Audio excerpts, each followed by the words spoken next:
Umat pemenang? Yes. Lebih dari pemenang? Yes. Yes. Yes. Haleluya. Kita menjadi umat pemenang, bahkan lebih daripada pemenang oleh karena Yesus Kristus Tuhan. Karena itu saudara dikasih oleh Tuhan, biarlah kita terus melekat kepada Dia. Dia adalah pokok anggur, kita ini adalah ranting-rantingnya. Selama kita melekat pada pokok anggur kebenaran itu, yaitu Yesus Kristus Tuhan, apapun yang menjadi kebutuhan hidup kita, baik itu kesembuhan, baik itu pemulihan, baik itu kebutuhan finansial, apapun kebutuhan kita, pokok anggur itu yang akan mensuplai kebutuhan kita. Yang setuju katakan amin. Amin. Saya teringat Yohanes pasal 15 ayat yang kedua, yang minggu lalu sama-sama kita bahas di tempat ini. Saudara dan saya, kita ini adalah ranting. Mungkin bisa dimunculkan Yohanes pasal 15 ayat yang kedua.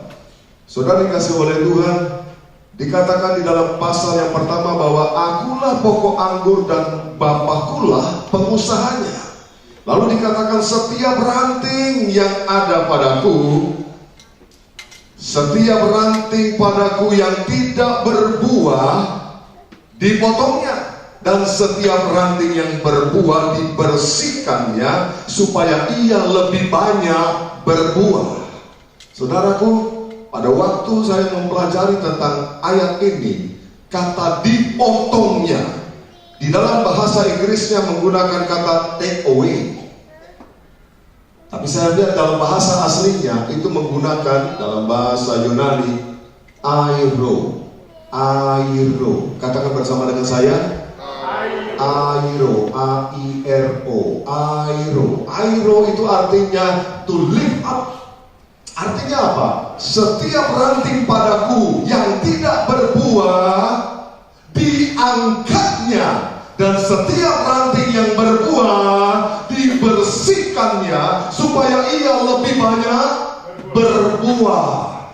Setiap ranting yang tidak berbuah diangkatnya. Selama ini saya tahu dipotong, tapi hari ini saya mengerti maksud daripada firman Tuhan ini adalah diangkatnya. Mengapa diangkatnya? Pohon anggur adalah pohon yang sensitif, saudara. Dia membutuhkan tempat yang bersih. Oleh karena itu, biasanya petani kebun anggur itu dia membuat para-para, saudara. Sehingga apa? Pohon anggur itu akan melingkar di sana. Dia akan membelit, bahkan ranting yang satu dengan ranting yang lain itu saling berbelitan satu dengan yang lain. Dan dalam keadaan seperti itulah, maka pohon anggur itu dalam keadaan bersih, dia akan berbuah. Tapi oleh karena angin yang besar, oleh karena badai, seringkali ranting itu terlepas dari para-para, sehingga akhirnya jatuh di tanah yang kering. Ketika jatuh di tanah yang berdebu, maka pohon itu tidak akan pernah bisa berbuah. Pohon itu akan menjadi kering dan akhirnya mati. Seringkali ranting pohon anggur, saudara dan saya, kita sebetulnya ada di para-para itu. Tapi oleh karena tekanan masalah, badai, persoalan, seringkali kita terkapar di tanah. Tapi dengar baik-baik, ketika kau terkapar di tanah, kau gak dipotong oleh Tuhan. Tuhan Yesus datang, mengangkat saudara, mengembalikan saudara pada posisi yang seharusnya, sehingga kau bisa menghasilkan buah yang banyak bagi Tuhan. Amin. Dan kalau kau sudah diangkatnya, kau sudah berbuah, Alkitab berkata, engkau akan dibersihkannya. Dibersihkan oleh apa? Firman Tuhan yang akan membersihkan. Ketika kau dibersihkan firman Tuhan dan kau mau dibersihkan oleh firman Tuhan, maka kau akan menghasilkan buah yang banyak. Alkitab berkata bukan cuma fruit, tapi more fruit, bahkan much fruit. Tidak terkira jumlahnya, begitu banyak jumlahnya. Itu yang menjadi bagian saudara dan saya. Berapa banyak yang merindukan engkau menghasilkan banyak buah bagi hormat kemuliaan nama Tuhan. Berikan tepuk tangan meriah bagi Allah kita. Haleluya. Posisi kita ada di mana malam hari ini? Apakah kita yang saat ini sedang terkapar ada di atas tanah? Dengar baik-baik, engkau akan diangkat oleh Tuhan. Katakan bersama saya, aku akan diangkat. Amin. Engkau yang sudah ada pada posisi itu, engkau sudah menghasilkan buah. Dengar baik-baik, engkau akan dibersihkan. Dan waktu engkau dibersihkan, engkau akan hasilkan buah lebih banyak lagi. Kemuliaan hanya bagi nama Tuhan. Saudara, saya ingin melanjutkan firman Tuhan yang kita bahas minggu yang lalu dari Kisah Para Rasul 3. Minggu yang lalu saya berhenti sampai Petrus dan Yohanes. Peristiwa ini terjadi pada pukul 3 petang ketika Petrus dan Yohanes, dua murid Yesus, berjalan mau masuk ke bait suci atau bait Allah untuk sembahyang. Lalu di gerbang indah atau beautiful gate, peristiwa ini terjadi, yaitu ketika Petrus dan Yohanes bertemu dengan seorang yang lumpuh. Masih ingat khotbah minggu lalu? Siapa yang masih ingat khotbah minggu lalu? Oh, nggak ingat, ada yang nggak datang soalnya. Ya, saudara kasih oleh Tuhan, Petrus dan Yohanes ini, saudara, ini adalah dua pribadi yang sangat bertolak belakang. Petrus itu meledak-ledak.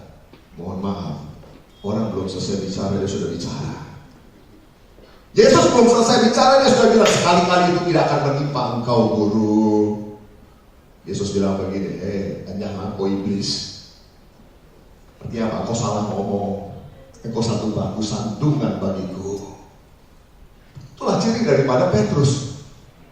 Meledak-ledak dan gampang berbicara, cepat sekali berbicara.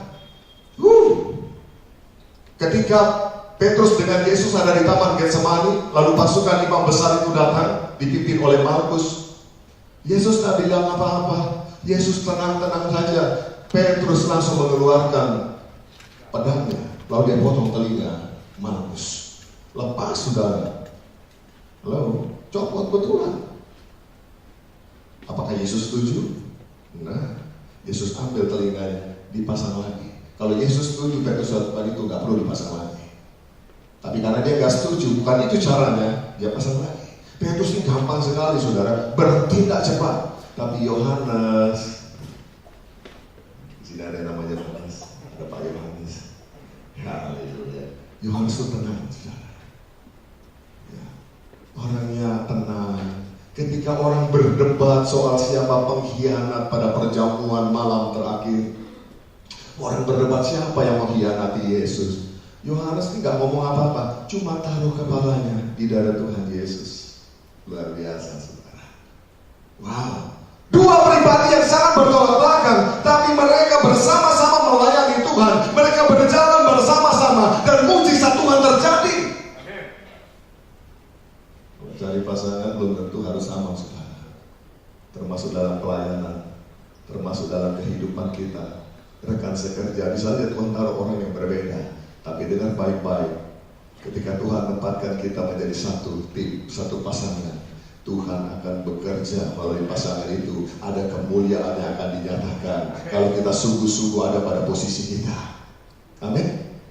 Saya butuh contoh malam hari ini, saudara. Ya, Petrus itu meledak-ledak. Nah, saya butuh contoh supaya saudara, ya, seperti waktu doa malam kemarin, saya butuh contoh di depan ini supaya saudara punya pengertian tentang hal ini. Saya mau panggil dulu saudara, salah satu di antara kita yang akan berperang seperti Petrus, ya, orang yang meledak-ledak. Saya mau minta tolong, ya, Pak Immanuel bisa maju ke depan. Ya, saudara. Berikan dulu tepuk tangan, saudara. Seperti Petrus. Dan seperti Yohanes yang tenang, kalem, saya minta padamu.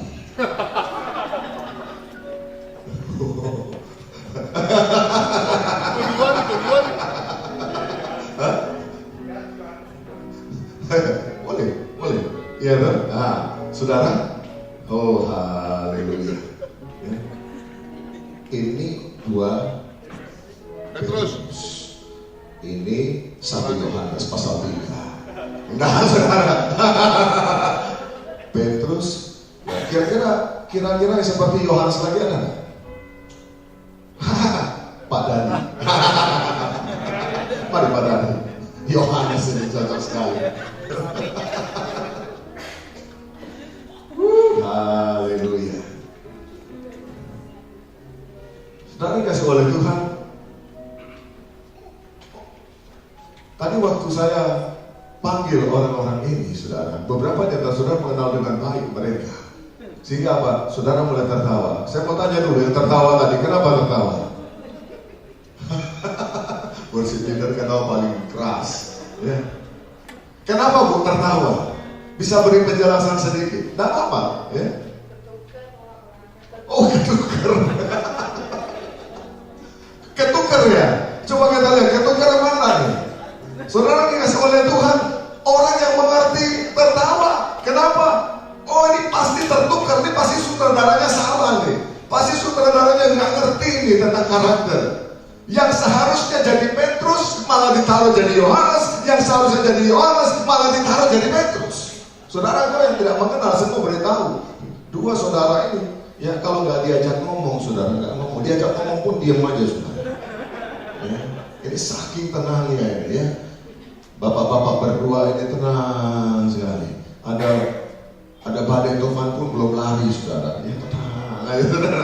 Kalau Petrus badainya belum datang, udah lari duluan, saudara. Sementara saudara-saudara kita ini, saudara, wih, itu meledak-ledak, saudara. Ya. Oh, yang itu yang meledak. Sehingga saudara yang mengerti betul akan kedua pribadi ini, saudara akan tertawa dan berkata, ketukar Pak, gak mungkin. Yang satu ini, yang sini seharusnya yang benar adalah jadi Petrus. Yang sana harusnya jadi Yohanes. Dengar baik-baik. Melalui peragaan ini, artinya begini, kita nggak bisa jadi pribadi orang lain. Kalau engkau memang seperti Petrus, jadilah seperti itu. Engkau nggak bisa ambil posisi orang lain. Ketika engkau mengambil posisi orang lain, Yohanes pura-pura seperti Petrus, atau Petrus pura-pura seperti Yohanes, engkau akan jadi bahan tertawaan dan tidak akan mempermuliakan nama Tuhan. Bukan manusia yang menertawakan. Kalau itu terjadi, iblis yang tertawa, saudara. Dengar baik-baik, setiap kita punya panggilan dalam kehidupan ini. Masing-masing kita jalani dengan sungguh-sungguh apa yang Tuhan taruh dalam hidup kita. Kalau Tuhan taruh engkau seperti Petrus, lakukanlah bagianmu. Kalau engkau seperti Yohanes, lakukanlah bagianmu. Karena setiap bagian, setiap yang Tuhan tentukan, ada kelebihan dan kekurangan masing-masing. Suami dan istri juga sama. Suami tidak bisa berkata, aduh istriku itu memble. Tidak bisa apa-apa. Dengan baik-baik. Setiap suami pasti ada kekurangan, setiap istri juga ada kekurangan. Takdirkan sekerja di dalam Tuhan. Amin. Dalam rumah tangga bersama-sama. Kekurangan suami ditutupi oleh kelebihan istri. Sebaliknya, kekurangan istri ditutupi oleh kelebihan suami. Sehingga akhirnya bahtera kehidupan itu bisa berjalan. Kehidupan itu bisa berjalan, pelayanan itu bisa berjalan. Berikan tepuk tangan meriah bagi Tuhan kita. Haleluya. Saya ucapkan terima kasih untuk jadi peragawan-peragawan di tempat ini. Haleluya. Berikan kemuliaan dulu bagi Allah kita. Haleluya. Saudara, simple, tapi saudara harus mengerti bahwa setiap kita punya peranan yang penting dalam kehidupan ini. Dan itu tidak bisa digantikan dengan yang lain. Setiap kita berharga. Setiap kita punya arti dalam setiap hubungan. Kasih jabat tangan kanan kiri saudara. Katakan kau berharga. Amin. Haleluya. Haleluya. Kita ini rekan. Kita rekan sekerja. Di dalam ladang Tuhan kita rekan sekerja. Dalam rumah tangga suami istri engkau juga rekan sekerja. Engkau sedang menjalankan misi dan visi yang sama dari Tuhan Yesus. Saudaraku dikasih oleh Tuhan, mari kita lanjutkan pembacaan kita. Kisah Para Rasul pasal yang ketiga. Mari kita perhatikan di ayat yang ketiga. Kita lanjutkan malam hari ini. Ayat yang ketiga, ketika orang itu melihat bahwa Petrus dan Yohanes hendak masuk ke bait Allah, ia meminta sedekah. Siapa ia ini? Orang lumpuh yang sudah 40 tahun berada di bait suci, di depan, di pintu gerbang indah bait suci. Dia sudah 40 tahun ada di sana. Ketika dia melihat Petrus dan Yohanes hendak masuk ke bait Allah, ia meminta sedekah. Ayat yang keempat, mereka menatap dia dan Petrus berkata, baca bersama-sama, lihatlah kepada kami. Look on us, lihatlah kepada kami. pengemis itu datang, bagi dong. Pengemis itu tidak dituliskan bahwa dia bisu, benar? Pengemis itu juga tidak buta. Buktinya dia lihat Petrus dan Yohanes mau masuk. Bayangkan kalau dia sudah lumpuh, buta, bisu lagi saudara. Saya rasa betapa malang nasibnya. Puji Tuhan, kisah ini tidak berkata begitu. Dia masih bisa lihat, dia masih punya mulut, dan dia minta. Ketika dia meminta, apa yang dikatakan oleh Petrus dan Yohanes? Lihatlah kepada kami, fokus pada kami, pandanglah kami. Dan saudara tahu, orang yang mengatakan ini adalah Petrus. Petrus ini punya masalah dengan yang namanya fokus. Fokus. Suatu ketika murid-murid Yesus ada di atas perahu. Ketika mereka sedang ada di perahu di Danau Galilea, ada badai yang begitu besar menghantam perahu mereka. Lalu di tengah badai itu tampak ada bayangan di atas air. Seorang murid yang lain berkata begini, "Itu Tuhan!" Lalu Petrus bangkit. Ketika Petrus bangkit seperti biasa, orang lain belum ngomong apa-apa, dia sudah ngomong duluan. Dia bilang, "Kalau itu Tuhan, kalau Engkau Tuhan, suruhlah aku berjalan kepadamu di atas air." Dan apa yang dikatakan oleh Yesus? Datanglah kemari. Maka dikatakan Petrus turun dari perahu lalu berjalan menuju kepada Yesus. Gelombang besar, angin besar. Tapi seorang yang bernama Petrus, ketika dia memandang kepada Tuhan Yesus, dia fokus sama Tuhan Yesus, dia turun dari atas perahu, dia berjalan di atas air, dia berjalan di atas mujizat. Ada mujizat Tuhan yang terjadi pada saat itu. Karena apa? Karena dia memandang kepada Yesus. Tapi di tengah perjalanannya, ketika dia sedang berada di atas air, apa yang terjadi? Alkitab berkata, dia mulai merasakan tiupan angin. Lalu dia mulai melihat gelombang yang besar. Tadinya sudah ada gelombang, tadinya sudah ada tiupan angin. Tapi Petrus tadinya tidak tahu dan tidak menyadari akan hal itu semua. Kenapa? Karena dia fokus sama Tuhan Yesus. Tapi ketika dia sudah mulai merasakan itu, Alkitab berkata, maka Petrus mulai tenggelam. Saudara kasih oleh Kristus, ketika Petrus fokus sama Tuhan Yesus, mujizat itu terjadi. Tapi ketika dia mulai, matanya, tadi pagi istilahnya apa? Jelalatan. Do you understand jelalatan? What is the meaning of jelalatan? Jelalatan itu matanya kesana kemari. Ketika dia sudah mulai tidak lagi fokus pada Yesus, matanya mulai kesana kemari. Matanya mulai melihat gelombang, matanya mulai melihat, oh ada yang bergerak-gerak ini, pasti anginnya besar. Pasti ini, karena apa? Layarnya bergoyang. Oh ini pasti ada tiupan angin yang besar. Lalu dia mulai merasakan dan dia tidak bisa fokus. Alkitab berkata, sekalipun dia sudah jalan di atas air, dia sudah berjalan di atas mujizat, dia mulai tenggelam. Puji Tuhan, dia berseru, "Yesus tolong!" Sehingga Yesus mengulurkan tangannya dan memegang Petrus sehingga akhirnya dia bisa berjalan kembali di atas air. Saudara yang dikasih oleh Tuhan, ketika kita fokus pandangan kita kepada Tuhan, mujizat terjadi dalam hidup kita.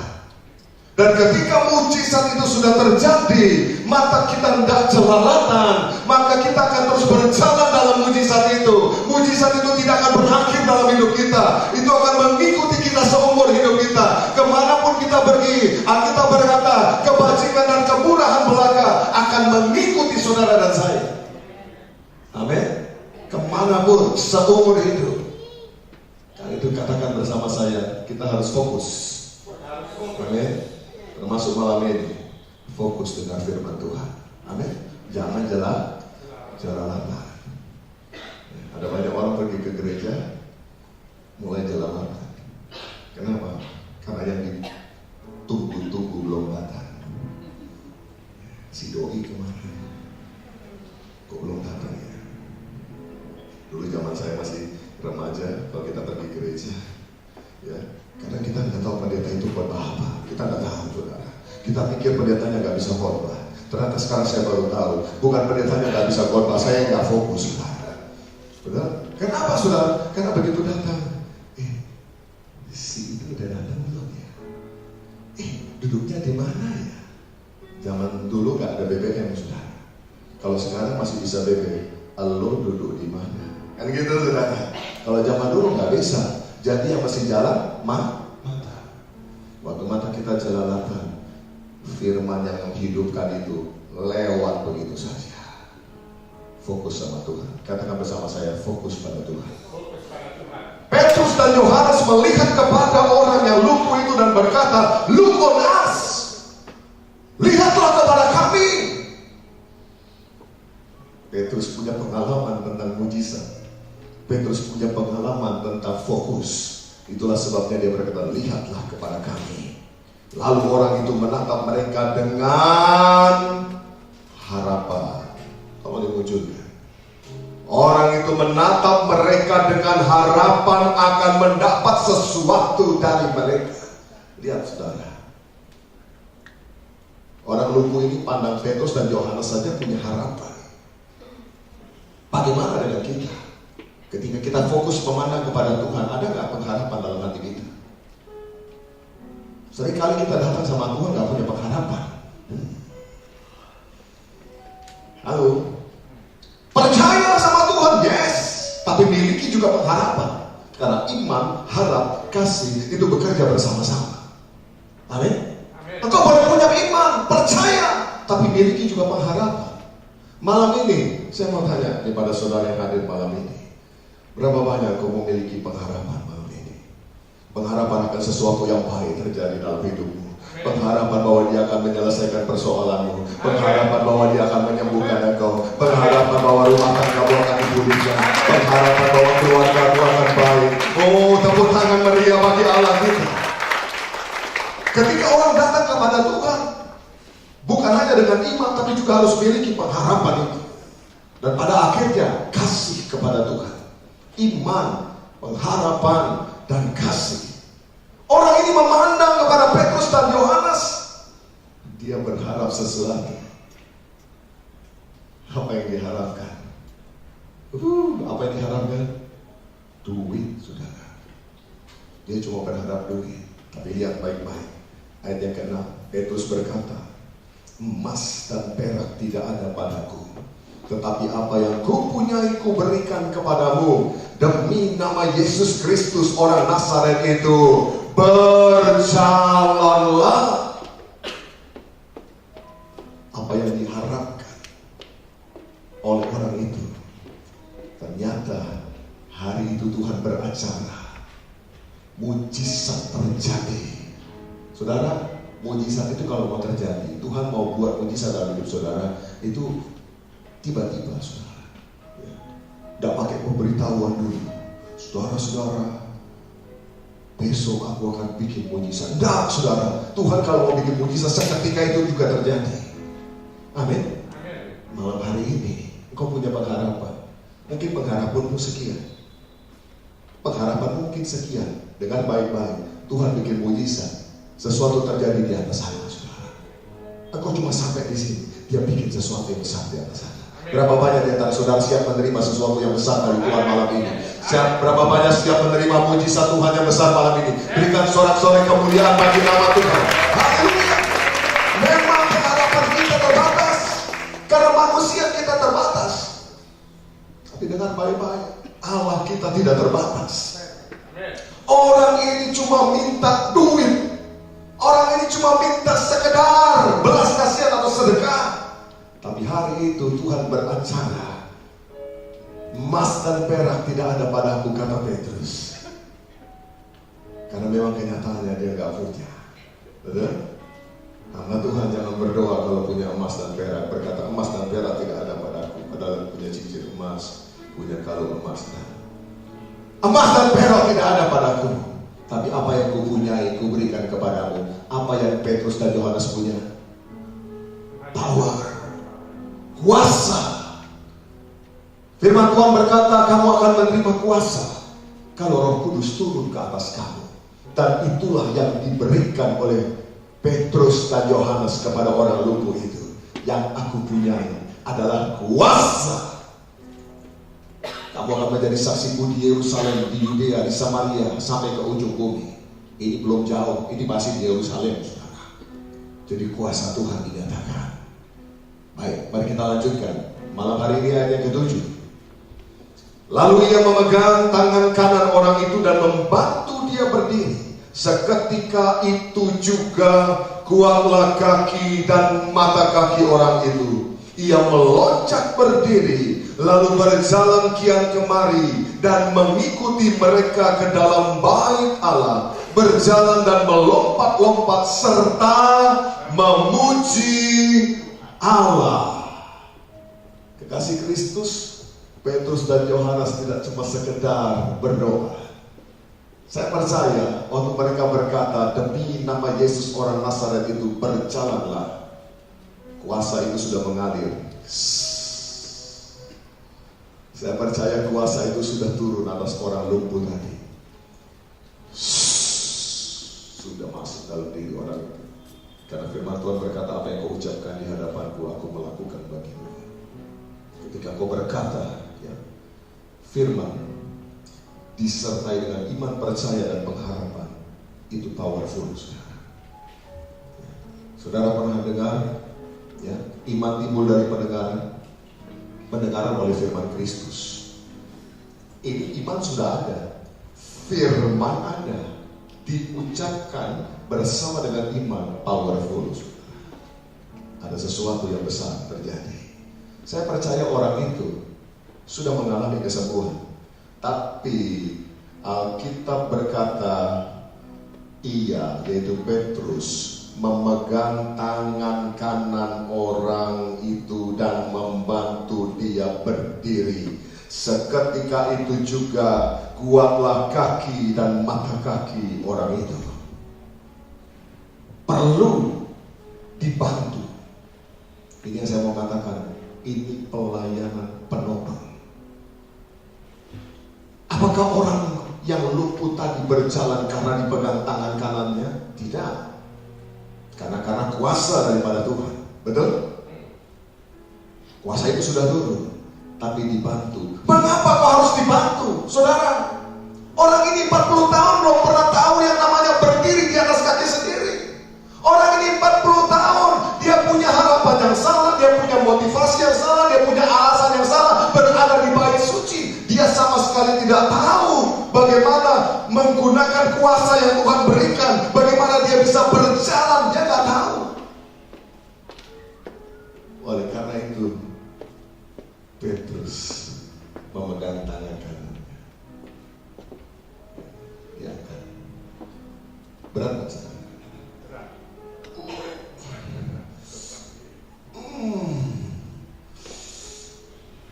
Berat nggak?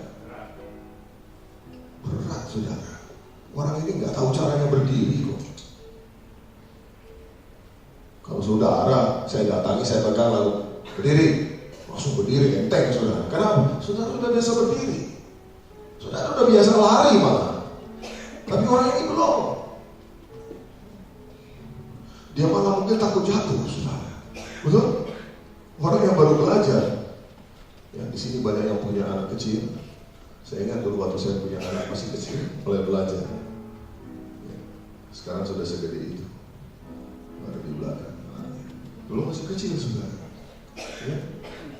Ayo, ditatih bawahnya. Jalan. Ya. Aduh, babi. Kan gitu, saudara. Ya. Dilepas, jalan, pegangan kursi, ketawa dia, tarik lagi. Kenapa? Karena dia belum biasa berjalan. Ya, nggak ada, saudara. Akan ajaib sekali kalau bayi lahir langsung lari, saudara. Ada bayi, saudara. Begitu lahir langsung lari. Saya percaya dokter pingsan. Iya kan? Begitu keluar langsung turun lari. Wah gitu. Terus susternya ikut ngejar. Satu rumah sakit ngejar bayi baru lari. Akhirnya, saudara. Itu dokter-dokter pingsan semua. Enggak. Belajar jalan. Tuhan pakai gereja Tuhan untuk mengajari jalan. Kadang berat. Berat, saudara. Hamba-hamba Tuhan di sini pernah mengalami berat enggak? Wah, abot Pak. Enggak berat, cuma abot Pak. Podo wae. Berat kadang-kadang. Ayo percaya, engkau bisa. Enggak bisa. Mana mungkin. Tak mungkin. Sudah kasih oleh Tuhan.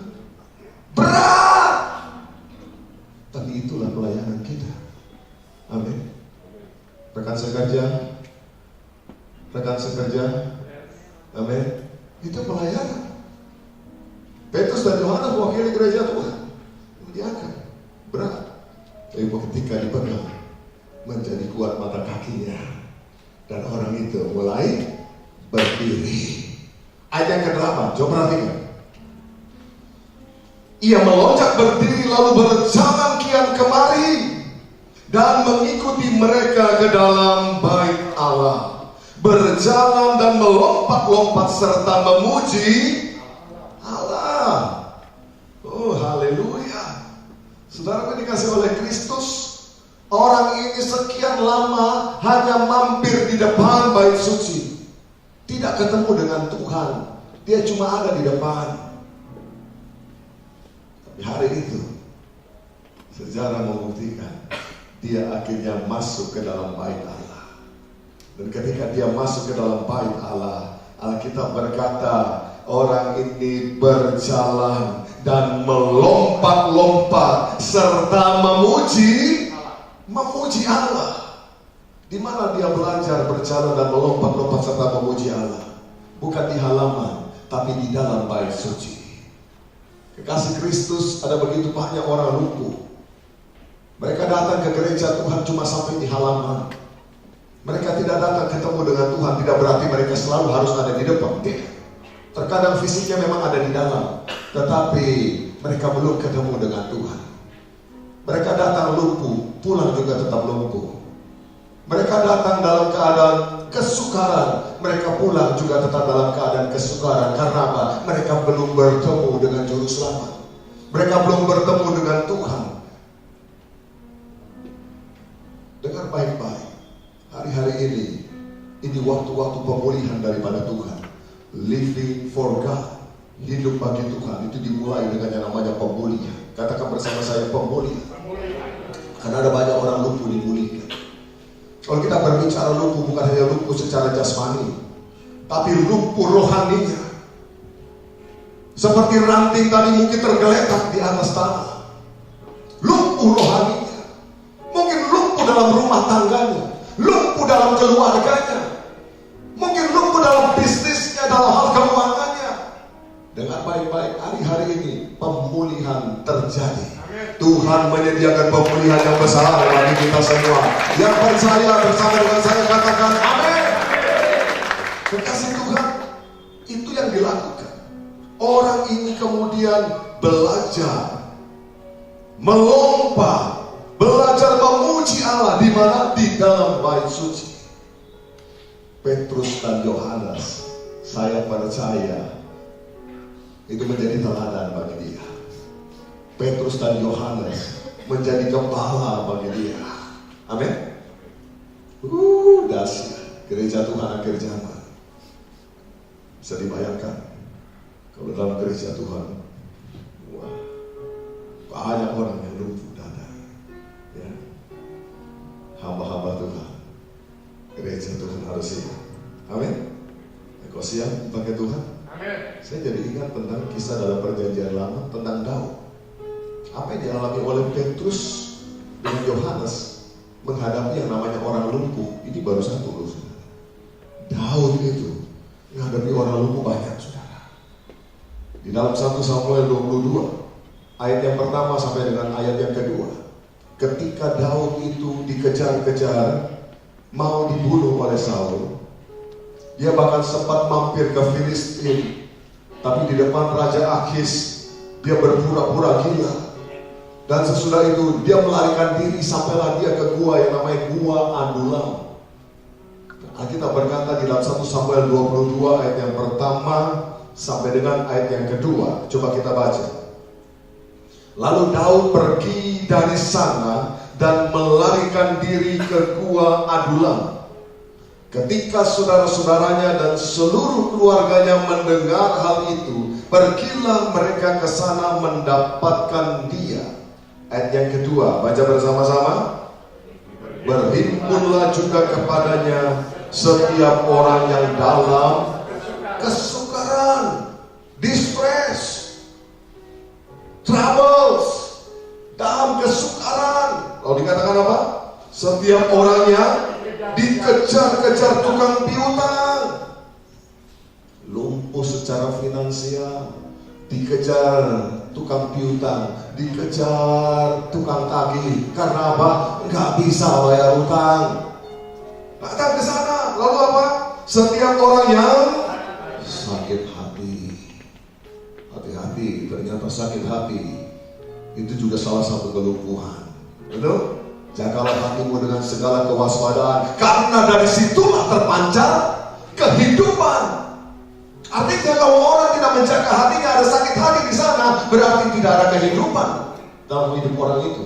Dia sekalipun masih hidup, tapi sudah tidak ada lagi kehidupan. Orang yang sakit hati, cepat atau lambat dia seperti ranting yang akan kering. Ranting yang kering tidak bisa berbuah. Kekasih Kristus, dikatakan setiap orang yang sakit hati. Baca kembali.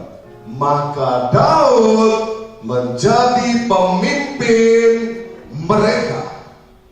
Saudara, bersama-sama dengan dia ada kira-kira 400 orang. Wow. Pasukan Daud yang kemudian kita tahu, Daud itu raja terbesar bangsa Israel, saudara. Dia punya pasukan yang tidak pernah terkalahkan, luar biasa. Tapi saudara lihat, backgroundnya seperti apa? Orang yang lumpuh, orang yang gagal, orang yang kacau hidupnya. Dan Daud menjadi pemimpin mereka. Saudara membayangkan 400 orang? 400 orang saudara jadi pemimpinnya. Kau itu ada di dalam gereja Tuhan, bahkan 400 orang ada di situ, orang-orang yang gagal seperti ini, orang-orang yang kesukaran, orang-orang dikejar-kejar tukang piutang, orang-orang yang sakit hati. Kira-kira saudara jadi pemimpin, jadi kepala jemaatnya gampang apa susah? Kalau nggak jaga hati sungguh-sungguh, saudara, ketularan, saudara. Betul? Bisa ketularan loh, saudara. Ya. Atau orang stres, ya. Orang stres itu kok diajak ngomong susah, saudara. Kita ngomong ke kanan, dia cuma pandang, lu ngomong apa sih, ya kan? Lama-lama kita coba jelasin, akhirnya kita lama-lama seperti dia juga, saudara. Hati-hati, saudara, kita butuh ketahanan daripada Tuhan. Tuhan gunung batu keselamatan bagi kita. Amin. Haleluya. Bayangkan kalau 400 orang semuanya dalam keadaan seperti ini. Coba pemimpin pujian. Mari kita suarakan haleluya. Ya, kira-kira bisa gak, saudara? Tapi Daud membawa mereka untuk datang kepada Tuhan. Daud membawa orang-orang yang lumpuh tadi, dipegang tangannya, dibangkitkan, dan mereka menjadi orang-orang yang luar biasa. Ada Yoab yang menjadi panglima di sana. Wih, luar biasa. Ada banyak pengikut-pengikut Yesus, pengikut-pengikut daripada Daud yang luar biasa. Nanti saudara baca di dalam ayat berikutnya adalah pahlawan-pahlawannya Daud. Itu luar biasa. Orang-orang yang seperti ini ternyata. Apa yang dilakukan oleh Daud? Saya coba lihat. Diajak bermazmur bagi Tuhan. Mazmur 34 itu salah satu, ya, itu tulisan Daud. Mazmur 34 itu ketika dia berada bersama-sama dengan orang-orang yang lumpuh total, yang punya pergumulan, yang punya masalah. Coba kita lihat sebentar, saudara. Mazmur 34 menggenggamnya dalam perlindungan Tuhan. Dari Daud, pada waktu ia pura-pura tidak waras pikirannya di depan Abimelek, sehingga ia diusir lalu pergi. Dikatakan begini, aku hendak memuji Tuhan pada segala waktu, puji-pujian kepadanya tetap di dalam mulutku. Dia lagi ngomong di hadapan siapa? 400 orang stres, 400 orang punya masalah, 400 orang lumpuh. Tapi Daud gak ikut lumpuh, Daud gak ikut stres. Dia berkata, aku hendak memuji Tuhan pada segala waktu. Ayat yang berikutnya, karena Tuhan jiwaku bermegah, biarlah orang-orang yang rendah hati mendengarnya dan bersuka cita. Ayat yang ketiga, muliakanlah Tuhan bersama-sama dengan aku, marilah kita bersama-sama memasyurkan namanya. Sebab aku telah mencari Tuhan, lalu ia menjawab aku dan melepaskan aku dari segala kegentaranku. Tujukanlah pandanganmu kepadanya. Dia ajak mereka semua, tujukanlah pandanganmu kepada Tuhan, kepadanya, maka mukamu akan, baca bersama-sama, berseri-seri. Saya mau tanya dulu, orang yang tadinya kesukaran, stres, dikejar utang, sakit hati, mukanya bisa berseri nggak? Mukanya bisa berseri nggak? Halo, mukanya bisa berseri nggak? Mengkilat mungkin, tapi berseri enggak, saudara. Ya, banyak orang kepengen kelihatan menarik, dia pergi, ya, dikira supaya wajahnya berseri-seri, ya dong. Ke salon diperbaiki, dikasih macam-macam. Saya mau beritahu, kalau cuma dari luar cuma kelihatan mengkilat, ya, mengkilat tuh kayak batu akik, betul? Tapi kalau berseri itu dari Allah. Haleluya. Berapa banyak di antara saudara berseri-seri di hadapan Tuhan? Haleluya. Coba lihat kanan kiri saudara, berseri ya, katakan lu berseri lo. Haleluya. Ya. Jadi bukan mengkilat, tapi berseri-seri, dan tidak akan malu tersipu-sipu. Orang-orang yang dalam kesukaran itu malu, saudara. Tapi Alkitab berkata, ketika mereka menunjukkan pandangannya kepada Tuhan, mereka tidak akan malu tersipu-sipu, karena Tuhan gantikan itu dengan kegirangan yang daripada Tuhan. Tuhan berikan pembelaannya, Tuhan berikan kemuliaannya turun atas orang itu. Haleluya. Main di C coba. Oh, muliakan Tuhan, Dia layak terima pujian. Itu Mazmur 34. Oh, muliakan Tuhan, Dia layak terima pujian. Sama-sama katakan, oh muliakan Tuhan. Oh, muliakan Tuhan, Dia layak terima pujian. Oh muliakan Tuhan. Oh muliakan Tuhan, Dia layak terima pujian. Sama-sama angkat tangan di hadapan Tuhan, katakan Hosana, pujilah gunung batuku, pujilah gunung batu keselamatanku. Hosana, pujilah gunung batuku, pujilah gunung batu keselamatanku.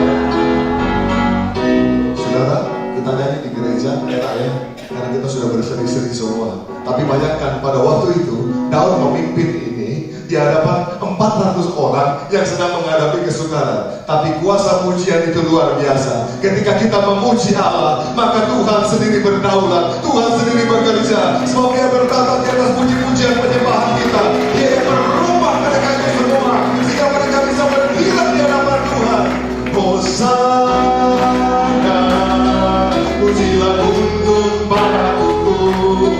pujilah gunung batu keselamatan.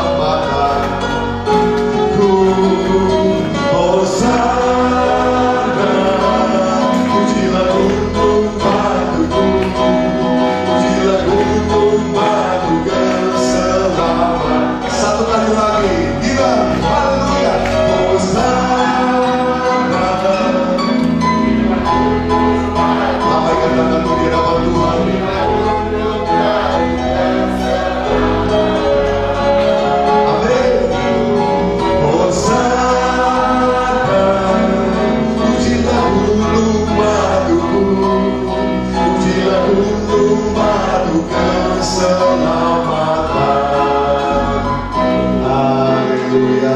Tepuk tangan Maria bagi Tuhan. Dan ayat yang selanjutnya berkata, orang yang tertindas ini berseru, orang yang tertindas ini berseru, dan Tuhan mendengar. Ia menyelamatkan dia dari segala kesesakannya. Ketika kita berseru kepada Tuhan, Tuhan mendengar. Amin. Katakan Tuhan mendengar dan melepaskan aku dari segala kesesakanku. Katakan dengan iman, Tuhan mendengar dan melepaskan aku dari segala kesesakan. Dalam nama Yesus. Haleluya. Saudara percaya? Malam ini segala kesesakan dihapuskan oleh Tuhan. Saudara dimerdekakan dari segala kesesakan saudara. Saudara pulang dari tempat ini membawa kemenangan daripada Tuhan. Tepuk tangan dulu meriah bagi Tuhan. Haleluya.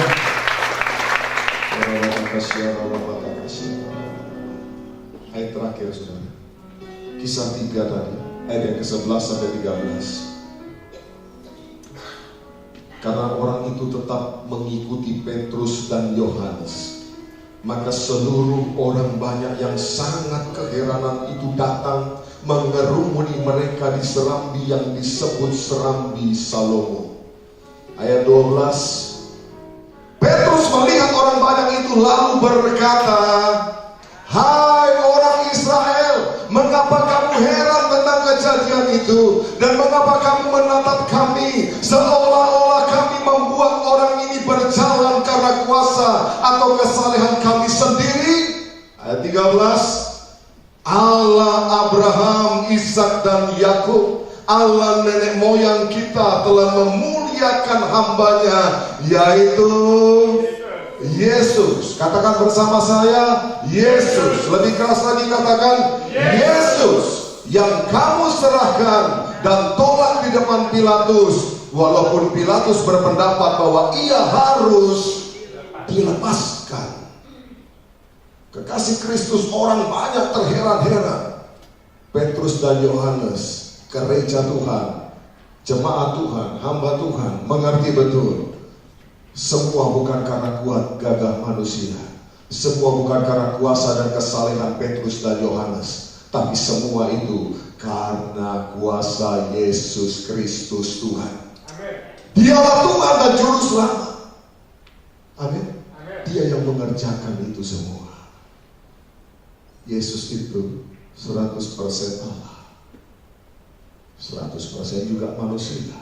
Berapa banyak saudara mengerti bahwa dia 100% Allah dan dia 100% manusia? Saudara, setiap keturunan Adam tidak usah buat apa-apa, begitu lahir sudah berdosa. Namanya dosa keturunan. Ada orang gendong bayi, aduh, bayi yang tidak berdosa ini lucu sekali ya. Nah, ada bayi lahir sudah berdosa, dia membawa namanya dosa keturunan. Dari siapa? Adam. Betul?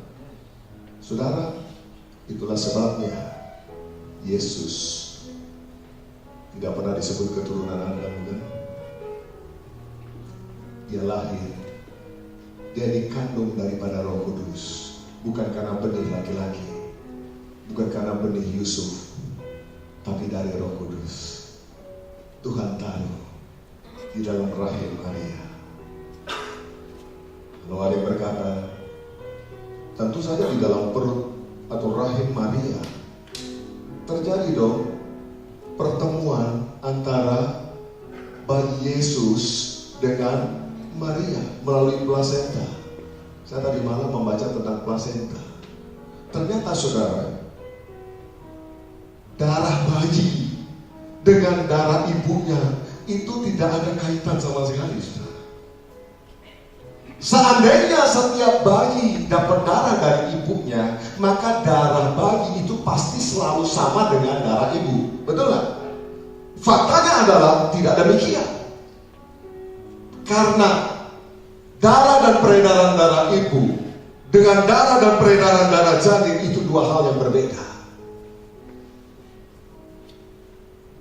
Kasih Tuhan, bayi Yesus tidak mendapatkan darah dari manusia, dari Maria. Bayi Yesus dari surga diletakkan dalam rahim dan bertumbuh menjadi pribadi yang benar-benar 100% bukan keturunan Adam. Dia tidak berdosa sehingga dia layak untuk menjadi Tuhan dan Juru Selamat. Hari Kamis nanti kita akan sama-sama merayakan kenaikan Tuhan Yesus ke surga. Pastikan saudara hadir. Jam 10 pagi hanya satu kali ibadah. Kenapa saya ingin saudara hadir? Supaya saudara mengerti Yesus sungguh-sungguh naik ke surga. Dan Yesus yang sama, dia akan turun dengan cara yang sama. Dia akan datang untuk kali yang kedua, untuk mengangkat saudara dan saya di awan-awan yang permai Maranatha. Amin. Kita tak pernah tahu. Mungkin ini perayaan kita yang terakhir tentang kenaikan Tuhan, karena tidak lama lagi kita akan sungguh-sungguh ketemu dengan Tuhan. Kita akan mengalami rapture, yaitu kedatangan Kristus untuk kali yang kedua. Berapa banyak yang merindukan kedatangan Tuhan kali yang kedua? Lambaikan tangan saudara, berikan kemuliaan bagi Tuhan. Yesus, dialah yang melakukan semua itu. Malam ini Tuhan ada di tempat ini. Malam ini Tuhan ada di tempat ini. Engkau yang membutuhkan Tuhan, engkau bisa datang sama Tuhan. Tuhan, pulihkan aku. Aku tidak mau lagi lumpuh. Aku mau berjalan. Bukan cuma berjalan, aku mau melompat-lompat. Bahkan aku mau memuji-muji Engkau Tuhan. Mari makin berdiri bersama.